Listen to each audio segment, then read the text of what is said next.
నిరుద్యోగుల జీవితాలతో బీఆర్ఎస్ ప్రభుత్వం చెలగాటమాడుతుందని మాజీ MLA T Rammohan Reddy fire అయ్యారు. తెలంగాణ రాష్ట్ర ప్రభుత్వం అసమర్థ పాలన వలన ఎందరో నిరుద్యోగులు నష్టపోతున్నారని ఆవేదన వ్యక్తం చేశారు. పేపర్ లీకేజ్ పై రాష్ట్ర ప్రభుత్వం బాధ్యత వహించాలని డిమాండ్ చేశారు. ఈ ఘటనను ఖండిస్తూ వికారాబాద్ జిల్లా పరిగి బస్టాండ్ ఎదుట నేషనల్ హైవేపై ధర్నా చేపట్టారు. కేసీఆర్ పాలనలో తెలంగాణ ఉద్యోగ నియామకాలు అపహాస్యంగా మారాయని విమర్శించారు. ఉద్యోగ నియామకాల్లో అవినీతికి పాల్పడుతున్నారని, ఉద్యోగాలను డబ్బులకు అమ్ముకుంటున్నారని మండిపడ్డారు. ఇక నిరుద్యోగులను మోసం చేస్తున్న ప్రభుత్వంపై కాంగ్రెస్ పార్టీ నిరంతరం పోరాడుతుందని స్పష్టం చేశారు.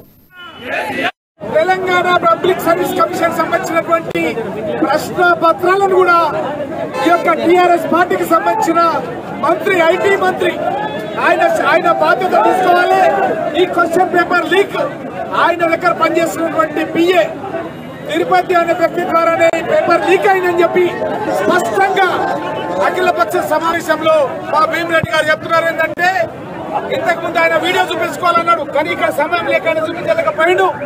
ఒక విఠల్ అనే ఒక జర్నలిస్టు, ఇలాంటి జర్నలిస్టు నేను చావుకు సైతం సిద్ధంగా ఉన్నా, నేను బాధ్యత తీసుకుంటా, నేను ప్రూవ్ చేస్తా.